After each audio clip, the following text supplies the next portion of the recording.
Where are you? See the world objectively. Forgive the noise.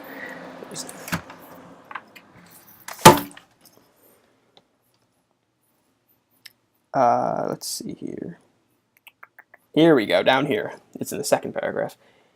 And the persistency with which a revolutionary pursues the idea that endows it with power. Okay, so we're talking about persistency. We're talking about viewing the world with objectivity. I think this is a clear answer. So, save time, let's go ahead. If it were discovered that C learned the concept of objective painting from another artist, this finding would challenge the contention that C... Okay, so the first part of the passage is saying that C was a revolutionary because he discovered, or he didn't discover, he, I guess, started the trend, maybe, of viewing reality objectively through artwork, or, painting the world as it is objectively. So if another artist did that, then he wouldn't be so revolutionary, he'd just be kind of a copycat. So this would challenge the contention that, so we're looking for an answer that basically says that. Was the founder of the modern art movement? B. Okay. Well, we'll go through the other answers quick. Pursued goals similar to those of the Greek and Roman art. That wouldn't really make sense, I don't think. Because, C... the Greeks and Romans, they portrayed reality as it really is. However, the main focus of the question is from another artist. If you successfully analyzed the tone of the passage, you would see that the author is upholding C in this founder light. So this could be right. However, it's all about picking the best answer. Respected the attempts of his predecessor to come to terms with nature. Well, it wouldn't challenge that. He already says it down here. So that's restated in the passage, so it wouldn't be challenged. And I guess you could apply that to A now that I think about it. It would be consistent with the passage. So I guess, yeah, A and C are wrong by that nature, and was familiar with the art of museums. Also, I think this is irrelevant, in my opinion. Yeah, I can't really see how that would work. All right, and final one. The author's comparison of a system of perspective to a map is most likely intended to show that... Okay, well, down here we talked about the Mercator projection and everything. We said that he compared it and said like the map. So the similarity he's drawing here is that it serves to guide the intellect. Perspective does not give us any glimpse of the reality. So, like the map, a system of perspective guides the intellect. So that's the main comparison he's making. Are there other comparisons that you could make? Sure. But it's all about what the passage says. So we're looking for that answer, the one that says that they guide the intellect. Maps are more accurate than even the most realistic artistic depictions of the world. No, because it's in the preceding sentence, the author says that perspective is no more an accurate representation of what the eye sees than a Mercator projection. So they're kind of saying that it's acknowledged it's not too accurate. Systems of perspectives have grown more sophisticated over the years, while map making has not. That's just not supported in the passage. Yeah, there's not really more to say about that.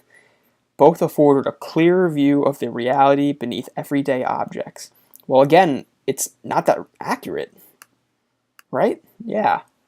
And both are intellectual methods of perceiving the world. Guiding the intellect. So I'd say that coincides with the passage. Okay, so we're going to go back at our work and see if the logic we used was successful in interpreting the passage. Okay, so 1 was right. Okay, so we got this lengthy explanation. I'll do a run by. I'm not going to go through each explanation, but I'll scroll through it. So if you want to pause and read each explanation, if you disagreed with my answer, feel free. Just pause and read. Sorry, these are kind of crossed out. Okay, next one. 2. All right, sweet. So that was a central thesis question. So again, if this is kind of a core question, so these questions should not be the ones you get wrong if you're aiming for like a top score, because getting the central thesis is critical. The author. Okay, so question 3. We already read this. Cool. So we get that one right. Again, I'll go through the explanations. If you want to pause, feel free. 4. Okay. Represent the world activity not supported. So I said it wasn't supported. Good. And AMC agrees. Just the explanations. It can most reasonably be concluded from the passage that C's work is a wider powerful influence, persistence. Yep, it's gotta agree with the passage. Move that out of the way. Okay. If it were discovered, okay, challenge the contention. That, sweet. Okay. This is a reasoning beyond the text because it requires you to interpret both the question, the author's tone, and kind of relate them to other situations. So again, here's the other explanations.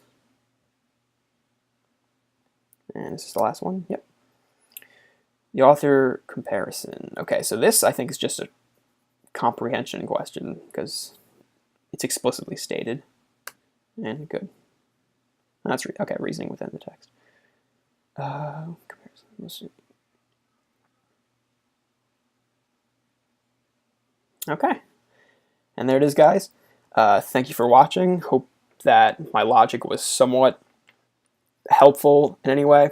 I know for me, when I first started studying, that dissecting the passage with a proper procedure or algorithm was pretty tough. But if you take those 4 tenets in mind, then dissecting the passage shouldn't be too big of an issue. If you want to see me do videos like this for the other 3 sections, I'd love to, because it helps me study, to be honest. I'm taking my tests in about a few weeks, so hopefully this works out just as well on the actual exam. Again, this channel's main goal is about transparency and helping each other. So, like I said in the beginning, I haven't yet taken the test officially. So if you want to throw me any pointers on what I could do better, both in regards to making videos and taking the test, I'd love to hear it. So, yeah, thanks so much.